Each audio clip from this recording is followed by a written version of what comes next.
Shalom Bapak Ibu Saudara. Mari kita mau terus percaya hari ini bahwa Tuhan Yesus kuasanya tidak pernah berubah, dulu, sekarang, sampai selamanya. Amin.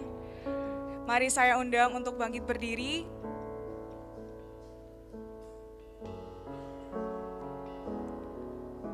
Mari kita satukan hati di dalam doa. Terima kasih Bapa yang baik, terima kasih Tuhan Yesus untuk kesempatan pagi hari ini kami boleh berkumpul kembali Tuhan. Kami bersama mau memuji dan menyembah nama-Mu. Hati kami terbuka Tuhan untuk-Mu pagi hari ini. Biar Engkau hadir Tuhan di tengah-tengah kami dan kami boleh merasakan Tuhan kehadiran-Mu. Hanya di dalam nama Tuhan Yesus kami serahkan ibadah pagi hari ini ke dalam tangan-Mu. Haleluya. Amin. Mari sama-sama kita mau memuji Tuhan.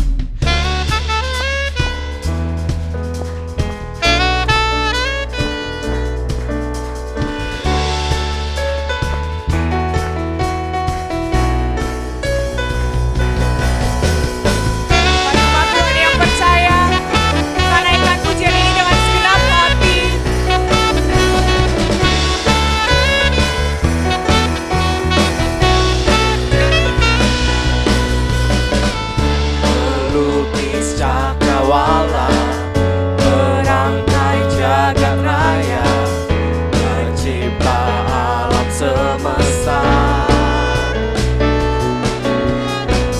pemilik kehidupan yang sanggup menyelamatkan.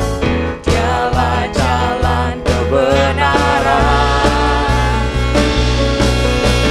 Kami rindukan kuasa lawan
Yesus jawaban. Langkah tak berhenti, berlari Sampai akhir, surga tinggi namanya, surganya jauh namanya. Roh Kudus membakar setiap kami, dengan hujan mujizat terjadi. mengalir kuasa-Mu, nyalakan api-Mu, ku nyanyi oh oh oh oh oh oh oh oh. Tercurah kuasa-Mu, nyalakan api-Mu, ku nyanyi oh oh oh oh oh. Keajaiban terjadi. Haleluya.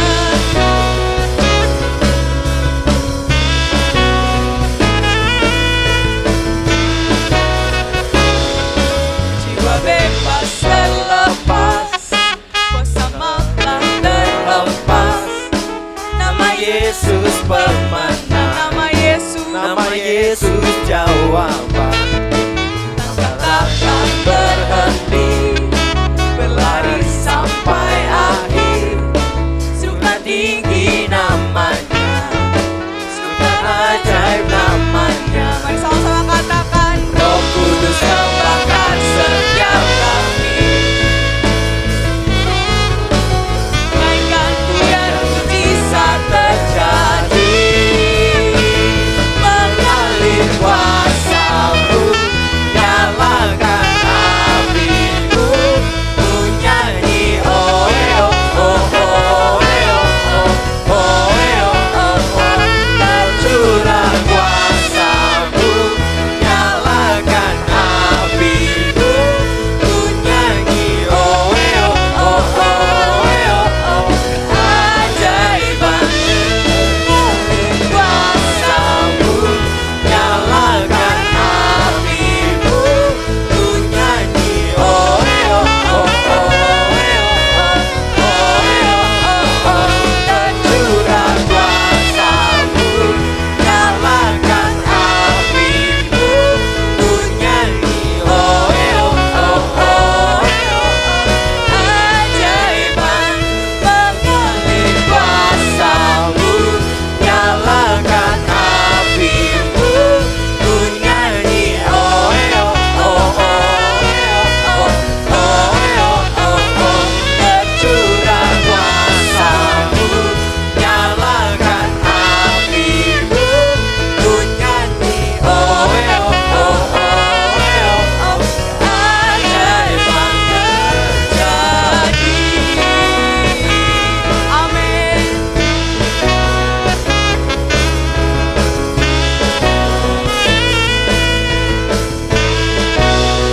Beri kemuliaan untuk Tuhan Yesus. Haleluya. Silakan duduk kembali Bapak Ibu Saudara.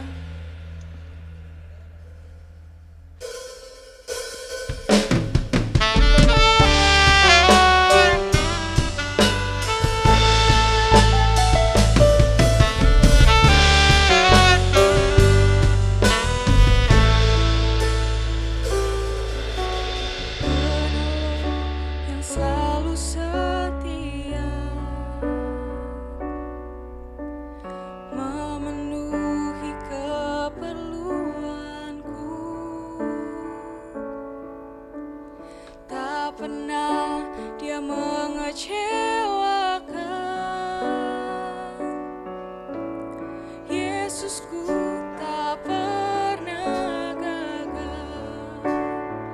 Segala perkara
Bapak, terima kasih buat kesempatan yang baik. Oleh topangan kasih karunia kami tahu itu sebabnya kami bisa ada di tempat ini. Karena kami tahu di luar kasih karunia kami sedang menjalani kehidupan yang terlepas dari Kristus. Di luar kasih karunia maka semua hal yang kami kerjakan hanyalah agamawi semata-mata. Karena itu kami terus mendesak kehidupan kami untuk kami tetap diam tinggal di dalam firman-Mu, di dalam Kristus yang memberi kami kekuatan. Bagi Tuhanlah segala pujian dan hormat. Ini waktunya kami mau duduk dengan tenang, dengan hati yang terbuka. Karena kami tahu bahwa hati yang terbuka adalah kunci untuk kami menerima rahmat-Mu, menerima pewahyuan dari firman-Mu, menerima kekuatan yang daripada-Mu, menerima tuntunan dan arahan supaya kami tetap bergerak di dalam rancangan Tuhan yang mulia. Tolonglah hamba-Mu dengan bahasa yang sederhana, supaya setiap berita firman yang sampai kepada kami memberkati kami, menguatkan kami, menegur kesalahan kami, membimbing kami dalam didikan-didikan kebenaran, dan memperbaiki setiap perilaku yang salah. Supaya lewat hidup kami Kristus dipermuliakan, orang melihat Tuhan lewat hidup kami. Terima kasih, kami siap terima firman-Mu di dalam dan demi nama Yesus Kristus. Kami sudah berdoa, haleluya, amin. Silakan duduk, Bapak Ibu shalom. Mari kita sama-sama belajar firman Tuhan. Bapak Ibu, GBI menetapkan bulan ini sebagai bulan keluarga. Itu sebabnya PowerPoint bisa ditampilkan. Kita akan bicara tentang keluarga hari ini. Bapak Ibu masih ingat visi kita tahun ini 2021? Masih bisa? Masih ingat? Kita boleh sebutkan sama-sama ya. 1, 2, 3. Be strong together.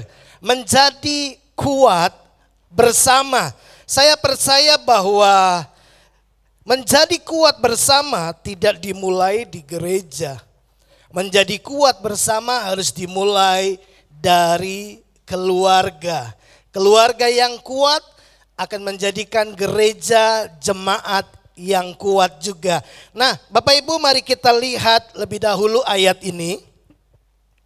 Di 1 Timotius pasal yang ketiga, ayatnya yang ke-15. Ini tulisan Paulus kepada salah satu anak rohaninya yang kemudian dipercayakan menggembalakan salah satu jemaat di Efesus. Jadi ini pesan yang penting yang disampaikan oleh Paulus kepada Timotius. 1 Timotius pasal 3 ayatnya yang ke-15 dikatakan demikian. Jadi jika aku terlambat, sudahlah engkau tahu bagaimana orang harus hidup sebagai keluarga Allah, yakni jemaat dari Allah yang hidup, tiang penopang dan dasar kebenaran. Sekali lagi, Paulus bilang begini kepada Timotius, ya, kalau aku terlambat datang kepadamu, ya, kamu sudah tahu bagaimana kemudian mendidik, bagaimana kemudian mengajar supaya jemaat, orang-orang percaya harus tahu bagaimana mereka harus hidup, ya. Orang harus hidup sebagai keluarga Allah, yakni jemaat dari Allah yang hidup. Nah, Alkitab, Paulus sedang mau beritahu kepada kita lewat tulisannya ini, lewat ayat ini mau beritahu kepada kita bahwa jemaat dari Allah yang hidup dasarnya adalah gini, orang harus tahu hidup sebagai keluarga Allah. Itu dasar kebenarannya, itu tiang penopangnya bagaimana kita membangun kehidupan berjemaat. Oleh karena itu saya sangat bersuka cita karena gereja ini kemudian dibangun dengan dua pilar kerajaan Allah, membangun gereja Yesus Kristus. Pilar yang pertama adalah kekeluargaan, Ya, bagaimana kemudian kita membangun kasih persaudaraan dari Januari sampai bulan ini. Sampai bulan kemarin kita terus bicara bagaimana membangun kasih persaudaraan. Amin Bapak Ibu. Bukankah ayat visi kita Roma 15 ayat yang ke-1 dikatakan hendaklah yang kuat menanggung kelemahan mereka yang lemah. Ya. Dan jangan seorang pun mencari kesenangannya sendiri, tetapi mencari kesenangan yang lainnya. Untuk apa? Membangunnya. Demi apa? Kebaikannya. Ya, ini yang kita sedang bangun di tempat ini, bahwa kita adalah keluarga. Ya, membangun kasih persaudaraan dengan pilar yang kedua, kehambaan. Ya, membangun kasih persaudaraan dengan saling menghamba, saling memberi, saling melayani. Nah, saya berharap itu tertanam kuat dalam kehidupan kita. Perhatikan ayat ini kembali. Jadi Paulus bilang begini, kalau orang tidak hidup sebagai keluarga dalam jemaat, maka itu bukan jemaat. Karena jemaat harus dibangun di atas dasar filosofi kekeluargaan. Nah, perhatikan kan, dikatakan orang harus hidup sebagai keluarga, yaitu jemaat dari Allah. Jadi jemaat dari Allah yang hidup adalah orang-orang yang membangun kehidupan komunitas sebagai keluarga. Nah, oleh sebab itu Bapak Ibu Saudara, sangat penting untuk kita membangun gaya hidup keluarga di tempat ini. Di awal saya hadir di kota ini, saya sudah bilang sama pengurus bahwa gaya kepemimpinan saya pasti berbeda dengan almarhum. Karena saya hadir bukan mau jadi pemimpin, saya hadir mau menjadi keluarga. Membangun keluarga. Saudara, semua ini adalah keluarga saya. Ya, membangun kasih persaudaraan dengan saling menghamba satu dengan yang lainnya. Itu yang Yesus bangun dalam kehidupannya, dalam pelayanannya. Bapak Ibu, sekali lagi, kalau orang tidak hidup sebagai keluarga dalam jemaat, maka orang itu bukanlah jemaat dari Allah yang hidup. Egois, mementingkan diri sendiri, tidak punya ruang di dalam kehidupan berjemaat dalam gereja Tuhan. Kenapa? Karena kita harus hidup sebagai keluarga, di mana kita saling melayani dan saling memberi. Nah, kenapa Bapak Ibu kemudian Paulus tuliskan ini? Karena memang yang pertama kali berdiri di dunia ini bukan jemaat, tapi keluarga. Di Taman Eden bukankah Tuhan menciptakan pertama itu adalah keluarga? Bukan jemaat, bukan gereja, tapi keluarga. Artinya keluarga itu adalah pemikiran Tuhan yang paling pertama, dan itu adalah hal yang paling penting karena diutamakan. Itu menjadi istimewa. Keluarga itu istimewa di mata Tuhan. Bahkan kitab Maleakhi berkata begini, di dalam pernikahan orang percaya Tuhan hadir sebagai saksi. Itu hal yang luar biasa karena Tuhan menghargai keluarga. Ya, mujizat yang pertama juga terjadi dalam sebuah pernikahan di mana orang membangun keluarga. Dasar kebenaran dan tiang penopang kehidupan berjemaat adalah orang-orang yang ada di dalamnya harus hidup sebagai keluarga. Barulah kita dipandang layak oleh Alkitab, oleh firman Tuhan, sebagai jemaat dari Allah yang hidup. Nah, mari kita belajar lebih dalam lagi.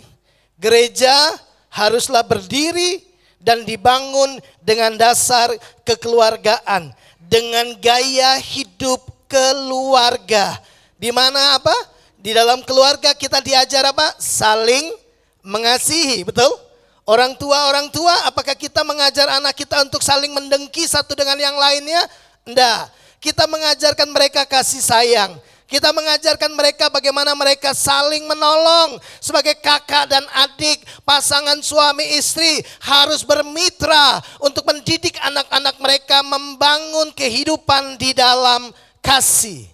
Nah, oleh karena itu bahwa keluarga kemudian menjadi hal yang penting dan melalui keluargalah gereja kemudian dibangun. Bapak Ibu, coba perhatikan ini, Yohanes yang pertama ayat 12. Yohanes menuliskan bahwa mereka yang percaya kepada Yesus Kristus diberinya kuasa untuk apa? Menjadi anak-anak Allah. Jadi mereka yang percaya kepada Yesus Kristus, yang adalah firman yang menjadi manusia dan sudah ada di antara manusia, mereka yang percaya kepada Yesus Kristus, Alkitab bilang mereka diberi kuasa untuk apa? Menjadi anak-anak Allah. Berarti Allah adalah Bapa mereka. Allah adalah Bapa kita, orang yang percaya. Kalau ada hubungan Bapa dengan anak itu bicara tentang keluarga. Tuhan sangat menginginkan bahwa setiap keluarga-keluarga kemudian bergabung menjadi sebuah jemaat dari Allah yang hidup, dari keluarga-keluarga. Kalau keluarga kuat, maka gereja kuat. Kalau keluarga kuat, jemaat kuat. Apa yang penting bagi kerajaan surga, kemudian menjadi penting juga bagi setan untuk menghancurkannya. Kejatuhan manusia di Taman Eden bukanlah kejatuhan manusia saja. Karena yang jatuh bukan hanya Hawa tapi juga Adam. Kejatuhan manusia diserang oleh musuh adalah menjadi kejatuhan keluarga. Ya, di pertemuan berikutnya saya berharap bisa menyampaikan kepada Bapak Ibu Saudara, ya, bagaimana kemudian melakukan pertolongan pertama pada keluarga, P3K. Ya, saya sedang merenungkan itu dan berharap bisa menyajikan itu kepada Bapak Ibu Saudara, menyampaikannya, menolong kita bagaimana kemudian kita menjadi waspada terhadap semua serangan-serangan yang secara terus-menerus dikerjakan oleh musuh, oleh setan untuk menghancurkan keluarga. Nanti kita akan lihat kenapa keluarga kemudian menjadi penting. Bapak Ibu, gereja tanpa keluarga, jemaat tanpa keluarga bukanlah jemaat, bukanlah gereja. Karena gereja harus berdiri dengan gaya hidup keluarga. Orang harus tahu bahwa mereka harus hidup sebagai keluarga, yaitu jemaat Allah. Jadi jemaat Allah adalah orang-orang yang ada di dalamnya yang menjalankan sebuah pola hidup, gaya hidup keluarga. Ingatlah baik-baik Bapak Ibu, nanti kemudian di kekekalan kita kemudian juga akan menjadi keluarga Allah. Target kita di dunia ini Roma 8 ayat 29, mereka yang dipilihnya, mereka yang ditentukannya, ya, mereka ditentukannya sejak semula untuk apa? Menjadi serupa dengan gambaran anaknya. Siapa? Yesus Kristus. Supaya Yesus Kristus menjadi yang sulung dari banyak saudara. Apa itu? Keluarga. Jadi keluarga menjadi sangat penting buat setiap kita. Nah, Bapak Ibu, di awal saya katakan bahwa jemaat atau gereja itu harus dibangun dengan gaya hidup keluarga. Gereja tanpa keluarga bukanlah gereja. Gereja dijalani kemudian kita menjalani kehidupan berjemaat kalau tidak menggunakan pola keluarga, maka itu bukan gereja. Gereja kemudian menjadi organisasi saja. Karena gereja, sekali lagi saya ulang-ulang supaya Bapak Ibu ingat bahwa gereja itu harus dijalankan sebagai sebagai prinsip yang kemudian dihidupi sebagai keluarga. Nah, sebuah kesalahan besar menurut saya kalau kita berpikir bahwa hidup kekristenan kita hanya sebatas kehidupan di dalam 4 dinding gedung ini saja. Sebuah kekeliruan besar kalau kita berpikir menjalani hidup kekristenan kita hanya pada saat ibadah yang berlangsung cuma 1,5 jam sampai 2 jam paling maksimal. Saudara, kalau berpikir bahwa kekristenan kita dibangun dengan waktu yang singkat ini, maka saudara sedang melakukan sebuah kekeliruan besar. Mari saya beritahu bahwa tempat terbaik di mana manifestasi dari semua prinsip, dari nilai, dari pengajaran firman Allah yang kita dapat di dalam pertemuan ibadah kita selama 1,5 jam ini. Tempat terbaik untuk memanifestasikannya, untuk mewujud nyatakannya, untuk kemudian menjadi gaya hidup kita adalah rumah. Keluarga kita. Itu tempat terbaik Bapak Ibu. Kemudian kita belajar melakukan semua kehendak Allah. Melakukan semua prinsip dan nilai kerajaan. Itu justru dilakukan di dalam rumah. Di dalam keluarga. Coba, di dalam keluarga semuanya transparan. Kita bisa lihat kehidupan kita yang paling real itu di dalam keluarga. Kalau di gereja kita bisa jadi orang yang sangat saleh. Tapi bagaimana di rumah? Kehidupan apa yang sedang dipertontonkan waktu kita ada di rumah? Itu kehidupan yang paling transparan.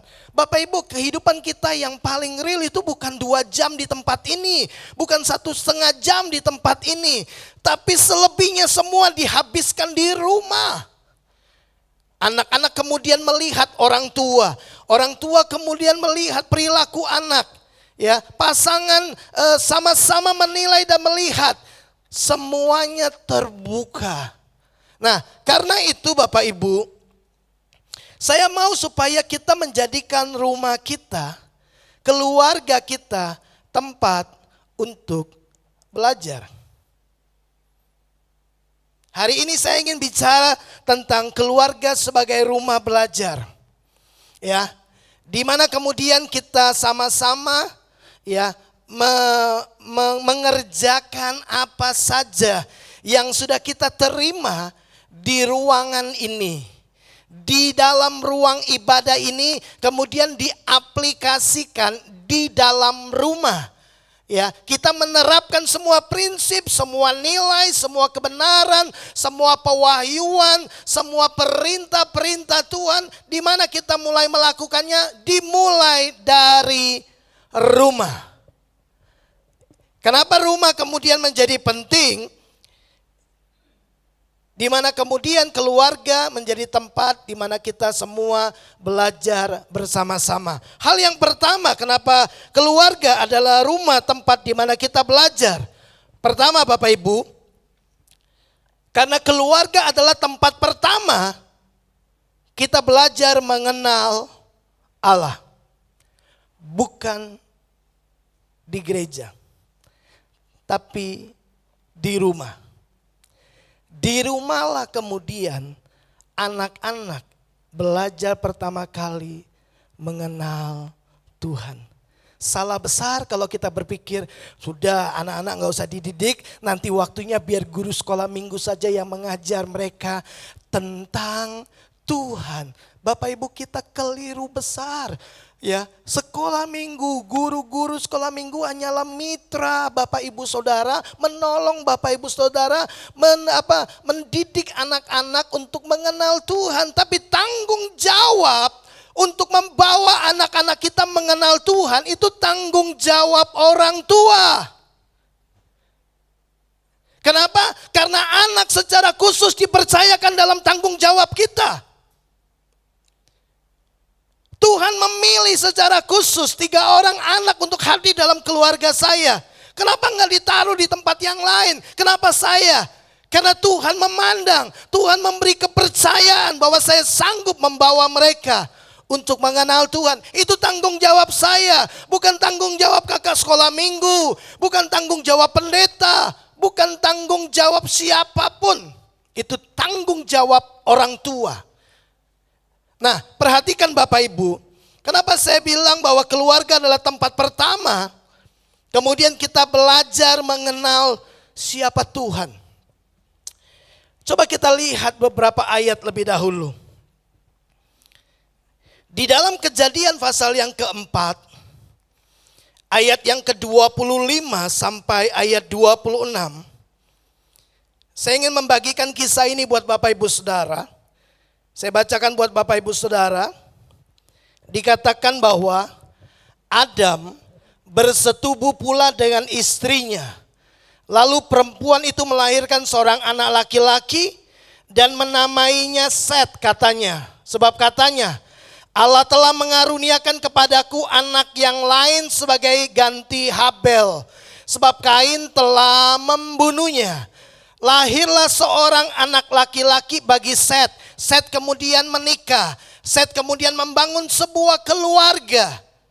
Lalu dalam keluarga Set juga kemudian dia mendapatkan seorang anak laki-laki.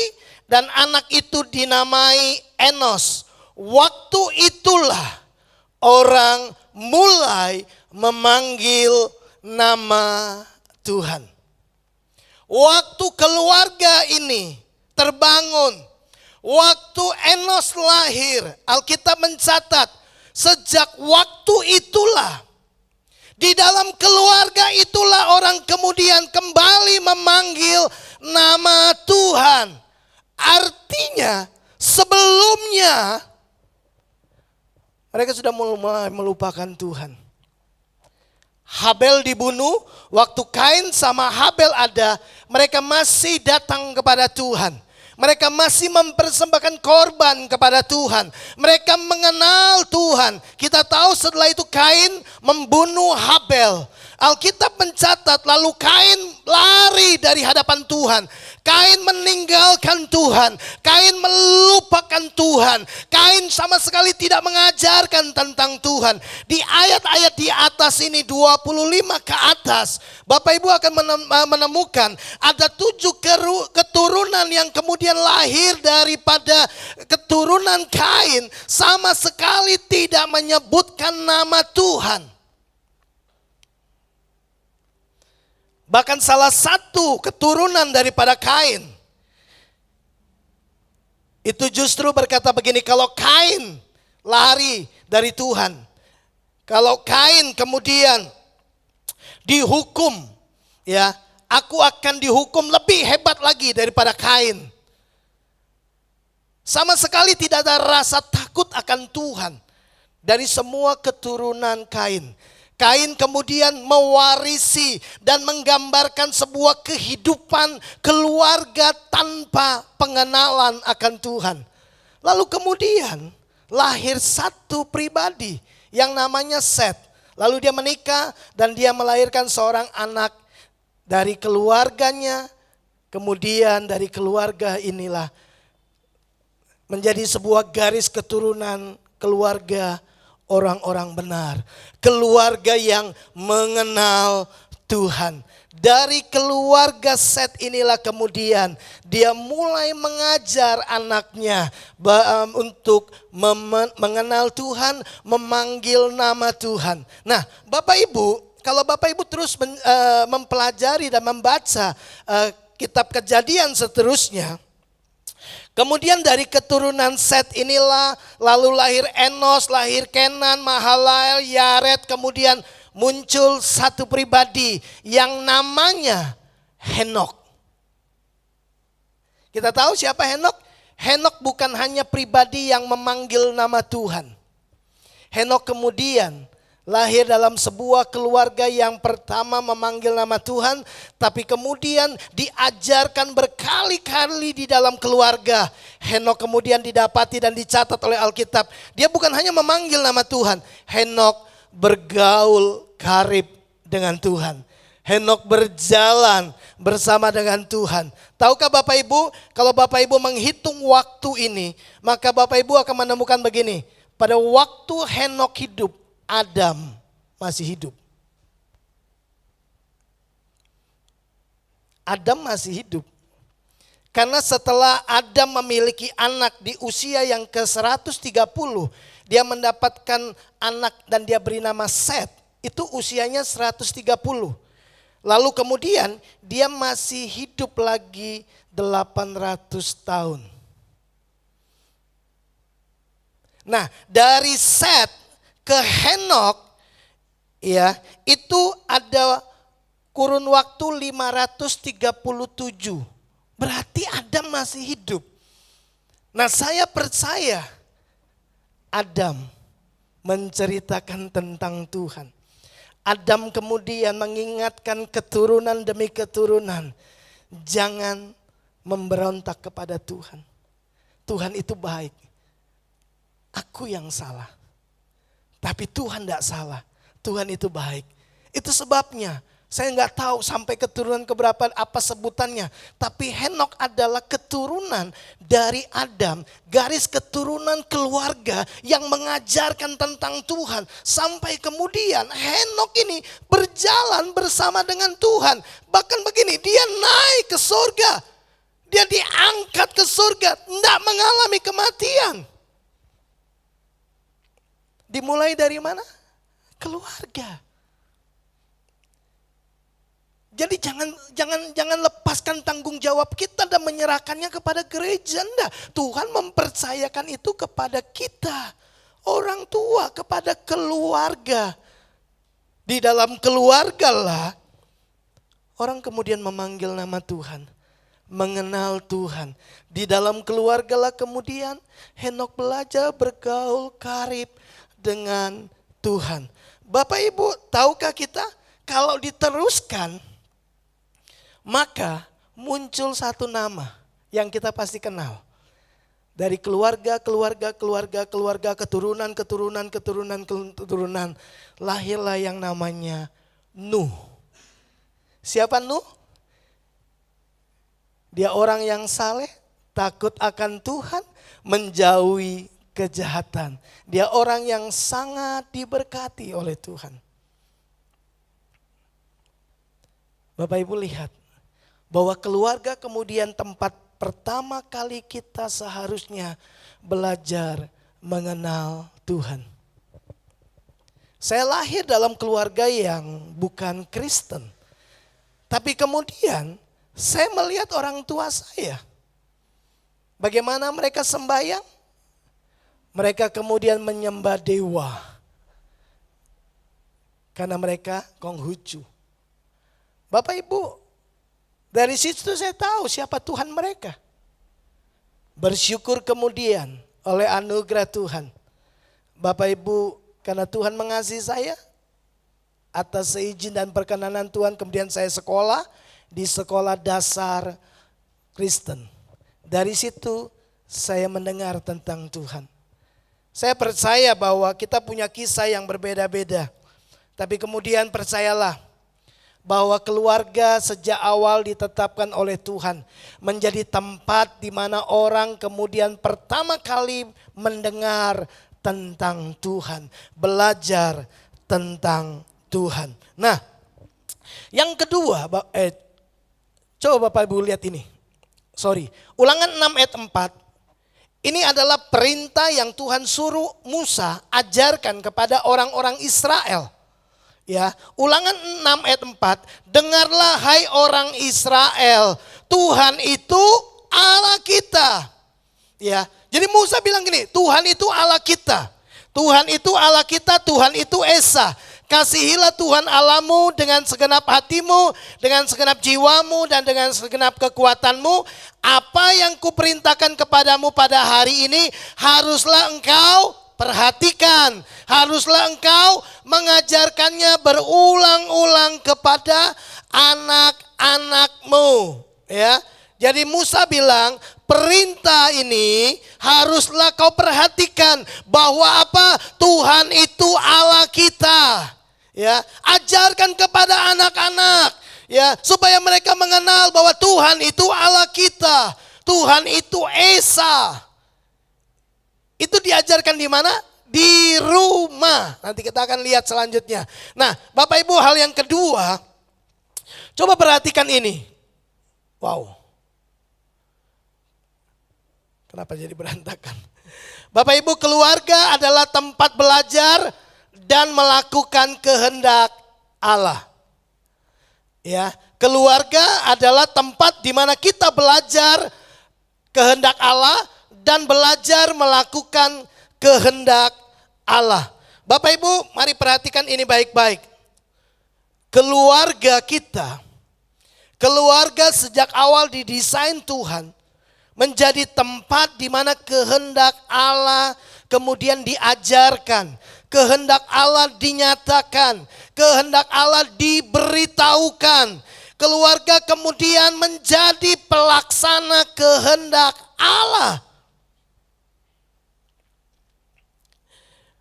Kehendak Allah itu dimulai dari rumah. Ya. Nah, bukankah kalau Bapak Ibu baca di dalam Alkitab, Tuhan itu secara spesifik, secara khusus, dia bicara tentang keluarga. Dia menyampaikan kehendaknya atas suami. Suami katanya, kasihilah istrimu. Betul? Tuhan secara spesifik dan khusus menyatakan kehendaknya kepada istri dan berkata, istri, tunduklah kepada suamimu. Secara spesifik dan khusus Tuhan menyatakan kehendaknya yang harus dilakukan oleh suami, istri dan juga anak-anak. Tuhan berkata apa? Anak-anak, hormatilah ayahmu dan ibumu. Itu adalah perintah yang penting supaya lanjut umurmu dan bahagia. Jadi keluarga adalah tempat di mana kita belajar mengenal kehendak Tuhan dan belajar untuk melakukan kehendak Tuhan. Di mana kita praktek suami mengasihi istri? Di rumah. Di mana istri kemudian belajar praktek tunduk kepada suami? Di rumah, bukan di gereja. Di mana kemudian anak-anak belajar menghormati orang tuanya? Di rumah. Jadi rumah, keluarga adalah tempat di mana kita mempraktekkan semua nilai-nilai pengajaran firman Tuhan. Kehendak Allah itu dimulai dari rumah. Itu sebabnya kita mulai menyadari kenapa kemudian setan menjadikan keluarga target utama untuk dihancurkan. Sebab kalau keluarga dihancurkan, kehendak Allah kemudian tidak lagi bisa dinyatakan. Dan dunia tidak akan bisa melihat display kerajaan Allah dinyatakan. Karena Tuhan kemudian mau menyatakan kemuliaannya, menyatakan karakteristiknya justru lewat keluarga. Pernah dengar orang bilang begini, keluargaku itu, rumahku itu kayak neraka. Pernah dengar gitu? Pernah? Artinya bahwa keluarga itu akan memperlihatkan apa yang akan kita lihat di dalam kekekalan. Keluarga kemudian bisa menjadi surga, tapi keluarga juga kemudian bisa mempertontonkan neraka. Ya, wah rumahku itu, keluargaku itu kayak neraka. Ya. Ribut terus, enggak ada damai, enggak ada ketenangan, yang ada pertengkaran, ribut, saling menyalahkan, saling menyakiti, saling menghakimi, saling membenci, enggak ada kasih sayang, enggak ada kepedulian, enggak ada saling menolong tuh enggak ada, semua saling mengambil keuntungan dalam keluarga. Coba kita lihat Bapak Ibu. Bukankah itu yang sedang dinyatakan dalam keluarga? Oleh karena itu Bapak Ibu, kalau keluarga adalah tempat di mana orang bisa melihat kekekalan, mari jadikan keluargamu itu surga. Amin. Di mana anak-anak, suami, istri kemudian mempraktekkan kehendak Allah. Kalau suami mengasihi istri, istri tunduk kepada suami, kemudian orang tua mengasihi anak-anak, dan anak-anak hormat kepada orang tua. Bukankah itu keluarga yang menyenangkan? saling menolong, saling mengasihi. Bukankah itu keluarga idaman? Bukankah itu juga yang Tuhan sedang sodorkan kepada kita?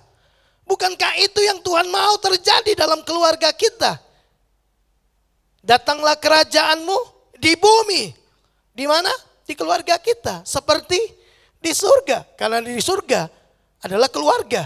Di bumi keluarga juga. Kemudian yang menjadi display, yang terlihat sebagai wujud daripada kerajaan Allah. Nah, mari kita lihat ayat ini sebentar.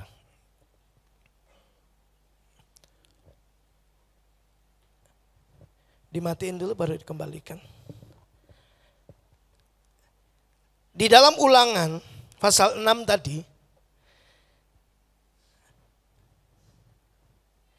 ayat yang pertama sampai dengan ayatnya yang ke-9. Ulangan pasal yang ke-6 ayat yang pertama, saya bacakan buat Bapak Ibu Saudara, mohon diperhatikan. Inilah perintah. Inilah yang Tuhan inginkan. Inilah kehendak daripada Tuhan. Inilah perintah, yakni ketetapan dan peraturan yang aku ajarkan kepadamu atas perintah Tuhan Allahmu, atas kehendak Tuhan. Jadi Musa sedang beritahukan kepada orang-orang Israel, ini adalah kehendak Tuhan yang nantinya kamu harus ajarkan kepada anak-anakmu. Di mana? Di rumah. Nanti kita akan lihat. Ya. Inilah perintah, yakni ketetapan dan peraturan yang aku ajarkan kepadamu atas perintah Tuhan Allahmu untuk dilakukan di negeri kemana kamu pergi untuk mendudukinya. Supaya seumur hidupmu, engkau, anakmu, cucumu takut akan Tuhan Allahmu dan berpegang pada segala ketetapan dan perintahnya. Kata berpegang adalah bukan hanya memahami saja, tapi benar-benar hidup berpaut pada apa yang Tuhan ajarkan. Ya, jadi Musa bilang, orang tua kamu harus ajar anakmu, cucumu apa yang Tuhan sudah perintahkan, apa yang menjadi kehendak Tuhan supaya mereka takut akan Tuhan dan mereka benar-benar melakukan semua ketetapan dan perintahnya. Ya, ayatnya yang ketiga, maka dengarlah hai orang Israel, lakukanlah itu dengan setia. Ya, ajarkan itu kepada mereka supaya mereka takut akan Tuhan.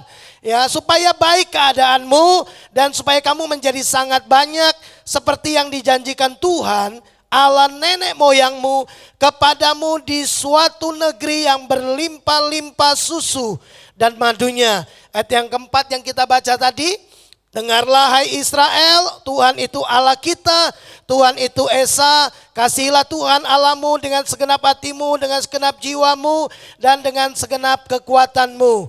Apa yang kuperintahkan kepadamu pada hari ini, haruslah engkau perhatikan. Haruslah engkau mengajarkannya berulang-ulang kepada anak-anakmu.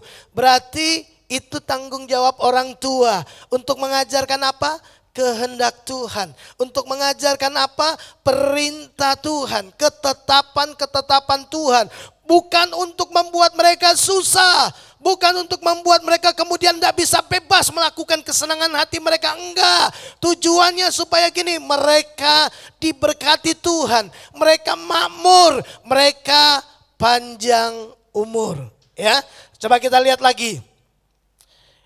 Haruslah engkau perhatikan, ajarkan kepada anak-anakmu berulang-ulang, bicarakan apabila engkau duduk di mana?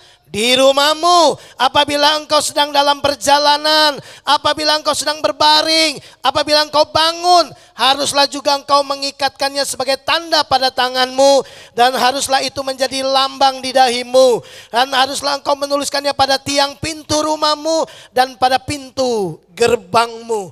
Bapak Ibu, bahwa memang sejak awal Tuhan telah menetapkan bahwa di dalam keluargalah kehendak Allah pertama kali harus dinyatakan, diajarkan supaya anak-anak kita menjadi anak-anak yang takut akan Tuhan.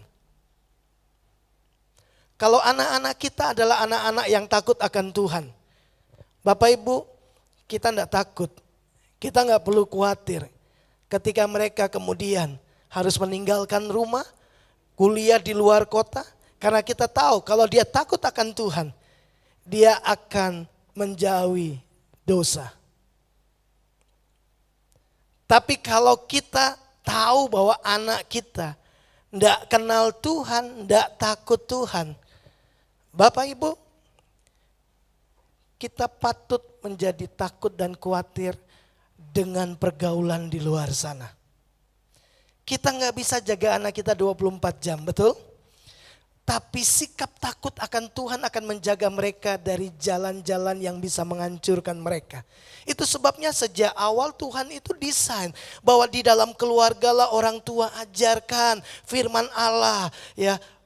Dorong mereka untuk saat teduh, dorong mereka merenungkan firman Tuhan, dorong mereka melakukan firman Tuhan. Ya, saya ingatkan anak-anak saya saat teduh, bukan karena papa pendeta, bukan supaya terlihat rohani, enggak, itu untuk kebaikan mereka. Karena firman Tuhanlah yang kemudian menjadi pelita bagi jalan mereka, ya kan? Pelita bagi kaki mereka, terang bagi jalan mereka.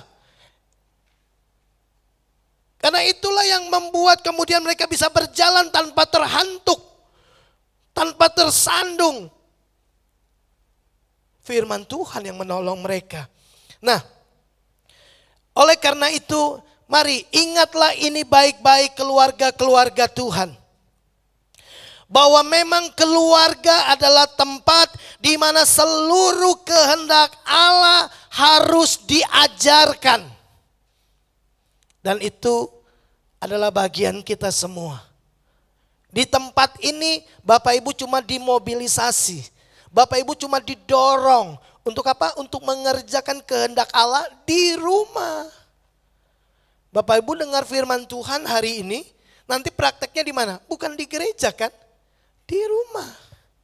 Nah, kalau kemudian kita ini tidak kuat mengerjakan kehendak Allah di rumah, orang tua tidak menghidupi kebenaran-kebenaran firman Tuhan di rumah, percayalah begini, bahwa kemudian kita orang tua akan sulit membesarkan anak-anak kita untuk mengerti kehendak Allah. Karena kita sendiri tidak mengerti kehendak Allah. Karena kita sendiri tidak menghidupi kehendak Allah.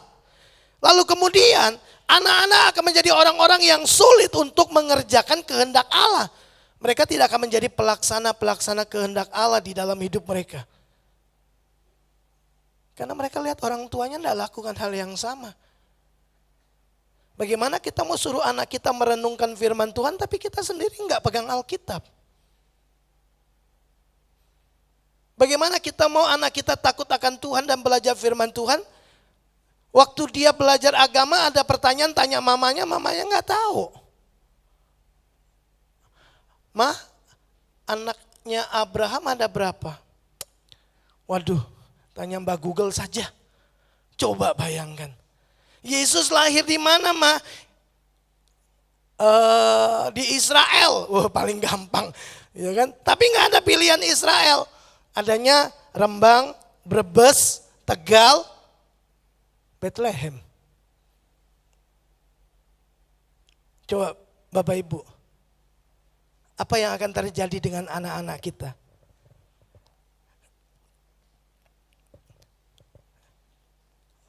Orang tua yang tidak mempersiapkan dan mengajarkan berulang-ulang. Orang tua yang kemudian juga bukan menjadi pelaksana kehendak Allah, firman Allah, nilai-nilai dan prinsip kerajaan Allah. Bapak Ibu, tahukah kita bahwa kita sedang menciptakan, sedang mempersiapkan anak-anak yang juga tidak mencintai kehendak Allah. Anak-anak yang juga tidak mencintai ketaatan. Kemudian mereka tidak suka melakukan firman Tuhan. Mereka lebih suka buka TikTok, YouTube, IG daripada buka Alkitab. Mereka menghabiskan waktunya untuk media sosial yang tidak terhubung sama sekali dengan apa yang disebut dengan hal-hal yang spiritual.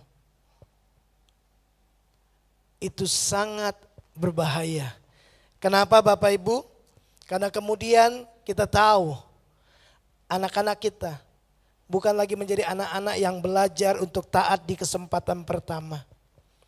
Mereka akan belajar taat untuk di kesempatan yang ke-7, ke-8 setelah berkali-kali mengalami kesusahan dan kesulitan. Nanti terakhir baru mau belajar taat dan bertobat. Karena di dalam keluarga tidak pernah diajarkan tentang kehendak Allah dan bahwa kita adalah pelaksana kehendak Allah di dalam kehidupan kita. Ingat Bapak Ibu, keluarga kita adalah tempat di mana orang bisa melihat kekekalan. Entahkah itu surga atau neraka. Karena di dalam keluarga lah seharusnya kehendak Allah itu diajarkan. Yang terakhir, keluarga adalah tempat di mana kita belajar membangun karakter. Ya. Keluarga adalah tempat di mana kita belajar membangun karakter. Bapak Ibu, di dalam keluarga lah menjadi tempat yang pertama atau dasar di mana semua karakter kita dibangun. Karakter kita itu kan tidak muncul begitu saja kan? Betul enggak? Karakter itu kan muncul dari kebiasaan-kebiasaan yang kita lakukan tiap-tiap hari. Dan itu dimulai dari rumah. Karakter kita tidak muncul begitu saja Bapak Ibu. Itu dimulai dari keluarga, belajar dari rumah. Saya kemudian menjadi orang yang gila bekerja, itu saya dapatkan dari rumah. Karena memang dididik seperti itu. Saya kemudian menjadi orang yang suka bekerja, suka menggunakan tangan dan tenaga, pemikiran. Itu juga dari rumah. Tapi kemudian saya menjadi orang yang sangat kaku. Saya menjadi orang yang jarang sekali gampang terbuka. Saya kemudian menjadi anak yang memberontak. Dari mana saya dapatkan itu? Dari rumah.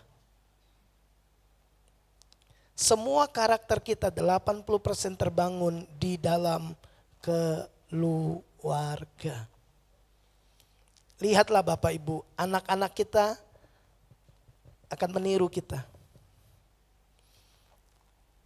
Karena mereka lahir di keluarga kita, mereka melihat, mereka belajar, lalu kemudian mereka melakukannya. Karena manusia itu makhluk gambar, butuh model.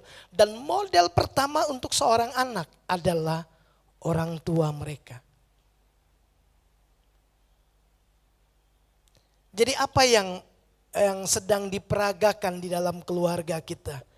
Bapak Ibu, anak-anak saya, mereka belajar lebih banyak tentang kemurahan hati dari mamanya. Saya tuh baru buka laporan rekening, saya punya rekening bank saya. Terbanyak yang muncul adalah Shopee.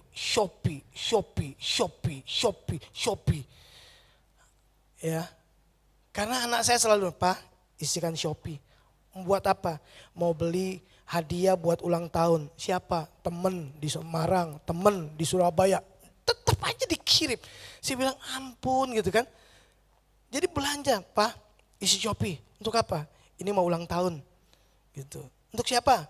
Untuk Simon. Simon mau pulang gitu. Sebelum dia beli, dia mau beli ini Pak, jadi aku beli duluan sebelum dia beli gitu.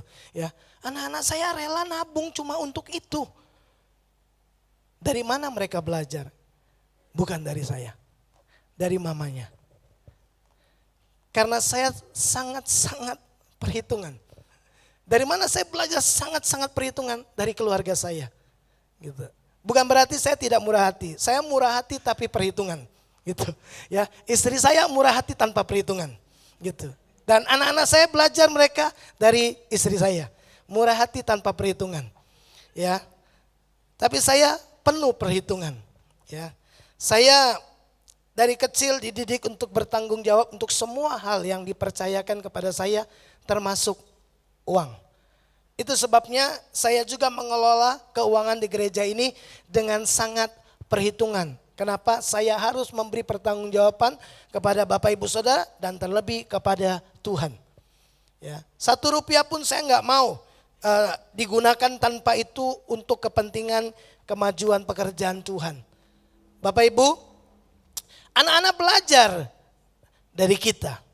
Ya, mereka melihat karakter dimulai dari keluarga, ya. Nah, keluarga kemudian menjadi tempat seluruh karakter-karakter manusia diinvestasikan. Jadi mari Bapak Ibu Saudara, keluarga yang tidak tumbuh di dalam karakter Kristus, maka sudah jelas bahwa anak-anaknya akan bertumbuh dalam ketidakstabilan karakter. Sekali lagi, orang tua yang tidak bertumbuh di dalam karakter Kristus, maka akan melahirkan anak-anak yang kemudian memiliki ketidakstabilan karakter, gampang mengkompromikan kebenaran. Ya, itu akan sangat terlihat jelas. Diajarkan sih di gereja, tapi begitu tekanan datang, itu yang asli kelihatan. Begitu masalah datang, gampang sekali nggak ibadah, gampang sekali lagi nggak doa, gampang sekali ya. Jadi gampang sekali meninggalkan Tuhan, seolah-olah Tuhan yang bertanggung jawab atas semua persoalan. Mari kita mulai bangun ya karakter Kristus di dalam setiap kehidupan kita. Kalau Bapak Ibu tidak sadar bahwa karakter itu dimulai dan dibentuk dalam keluarga, maka ini yang akan dilakukan oleh orang-orang di dalam keluarga kita. Mereka kemudian akan mencari di luar. Mereka kemudian akan belajar bagaimana membangun kepribadian, belajar dari luar ya, bagaimana membangun kepribadian, harus percaya diri dan lain sebagainya. Mulai cari motivator untuk membangun kepercayaan diri. Rasa berharga kemudian dicari di luar ya. Rasa berharga yang palsu itu kemudian menggiring mereka pada upaya-upaya untuk mendapatkan penilaian orang lain. Apa kata orang tentang saya itu sangat mengganggu dia. Kamu tuh hitam, jelek gitu kan.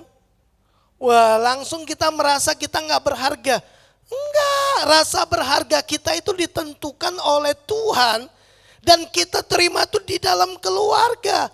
Kamu itu sipit, pesek, rambut keriting misalkan gitu kan. Lalu kita merasa tidak nyaman, itu loh pakaianmu gitu. Makanya begini kemudian kita membangun kepribadian kita. Kita kemudian mengejar apa kata orang dan kemudian kita mengejar penampilan. Itu adalah rasa berharga yang palsu. Kenapa? Karena dia nggak dapatkan di rumah, ternyata di rumah juga diperlakukan seperti itu. Kamu tuh pendek, sekolah nilainya jelek, gimana masa depanmu? Masa depan kita itu ada di tangan Tuhan juga kan? Bahwa dia merancangkan masa depan yang penuh harapan. Ajarkan itu kepada anak-anak kita, di mana? Di rumah. Rasa berharga, rasa keberdaya gunaannya dia, ya, bahwa dia dikasihi tanpa syarat oleh Tuhan dan juga keluarga, supaya terbangun karakter yang kuat. Bapak Ibu yang dikasihi oleh Tuhan, keluarga adalah tempat di mana karakter manusia itu dibangun. Tapi kemudian juga keluarga adalah tempat di mana karakter manusia juga dipulihkan. Harus kembali kepada keluarga. Saya berharap Bapak Ibu, 3 kebenaran ini yang saya sodorkan kepada Bapak Ibu bisa menolong Bapak Ibu untuk mengerti. Kenapa kemudian Tuhan mendesain keluarga sebagai lembaga yang pertama yang Dia ciptakan. Kemudian itu yang terbersit pertama kali dalam pikirannya, yaitu membangun keluarga. Bukan membangun gereja lebih dahulu, bukan membangun kota lebih dahulu, bukan membangun negara lebih dahulu, bukan membangun bangsa lebih dahulu. Bangun keluarga. Keluarga sangat penting Bapak Ibu. Keluarga Bapak Ibu Saudara sangat penting di hadapan Tuhan. Nah, perhatikan ini baik-baik. Kalau Kristus tidak menguasai keluarga kita, maka kekacauan dan kehancuran akan terjadi dari dalam keluarga. Yesus datang dan berkata, bertobatlah. Kenapa? Sebab kerajaan Allah sudah dekat. Yesus tidak bilang bertobatlah supaya kamu masuk surga. Enggak. Yesus bilang bertobatlah. Alasan pertobatan kita adalah karena kerajaan Allah. Apa itu kerajaan Allah? Allah memerintah sebagai raja. Sistem pemerintahan Allah. Jadi bertobat itu adalah gini.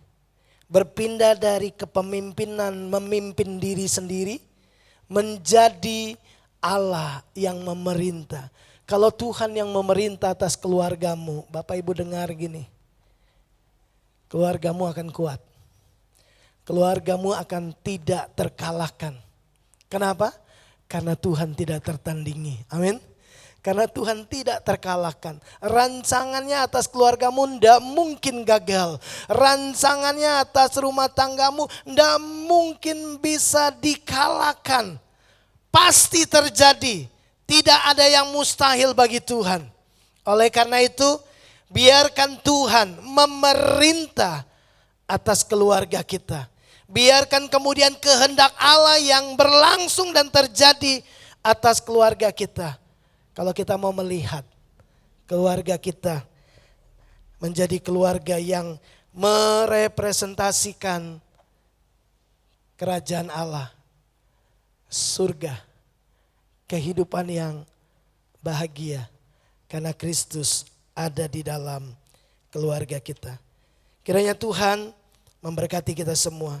Mari Bapak Ibu kita siapkan hati kita untuk masuk dalam perjamuan kudus hari ini. Adakah di antara Bapak Ibu Saudara yang hari ini rindu ambil bagian dalam persekutuan dengan tubuh dan darah Tuhan? Tapi Bapak Ibu belum menerima roti dan anggur, Bapak Ibu bisa angkat tangan supaya pelayan Tuhan bisa melayani Bapak Ibu. Baik, jika tidak ada, mari angkat roti di tangan kanan kita lebih tinggi dari kepala kita. Dengarkanlah firman Tuhan. Sebab apa yang telah kuteruskan kepadamu, telah aku terima dari Tuhan, yaitu bahwa Tuhan Yesus pada malam waktu ia diserahkan, mengambil roti, dan sesudah itu ia mengucap syukur atasnya. Ia memecah-mecahkannya dan berkata, inilah tubuhku yang diserahkan bagi kamu. Perbuatlah ini menjadi peringatan akan aku. Bukankah roti yang ada di tangan kanan kita, yang atasnya kita ucapkan syukur, adalah persekutuan dengan tubuh Kristus? Amin. Mari kita makan bersama-sama dalam nama Yesus.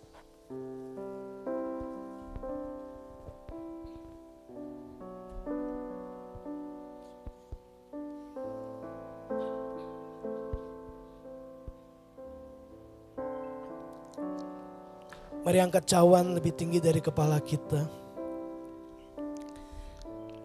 Demikian juga ia mengambil cawan sesudah makan lalu berkata, cawan ini adalah perjanjian baru yang dimateraikan oleh darahku. Perbuatlah ini setiap kali kamu meminumnya menjadi peringatan akan aku. Bukankah cawan yang ada di tangan kanan kita ini, yang atasnya kita ucapkan syukur, adalah persekutuan dengan darah Kristus. Amin. Mari kita minum bersama-sama dalam nama Yesus.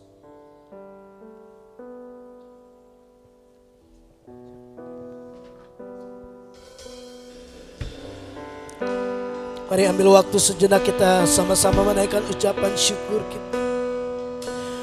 Oh, terima kasih Tuhan. Ku bersyukur. Terima kasih buat pengorbananmu, buat kasih-Mu. Kau tebus dosa kami, Kau selamatkan. Kau Tuhan Allah kami, terima kasih. Engkau yang menguatkan setiap kami. Kasih-Mu, kasih-Mu melimpah. Kekuatan-Mu, kasih karunia-Mu, itu yang menopang setiap kami. Engkaulah gunung batu kekuatan kami. Terima kasih Tuhan, terima kasih. Bagi Tuhan segala hormat dan pujian, kemuliaan dan kuasa sampai selama-lamanya. Kami mengucap syukur untuk kami bisa manunggal dengan persekutuan di dalam tubuh dan darah-Mu. Kiranya kami terus dikuatkan untuk berjalan di dalam seluruh kehendak Allah atas hidup kami dan atas keluarga kami, atas jemaat di mana kami hidup sebagai keluarga Tuhan. Terima kasih Bapa, di dalam dan demi nama Yesus kami berdoa. Amin. Kami memuji kebesaran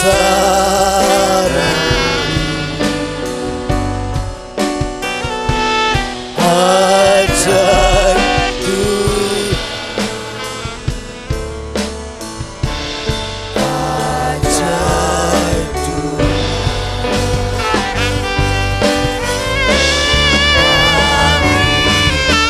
Memuji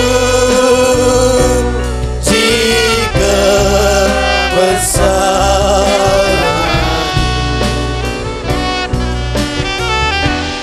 ajaib Tuhan,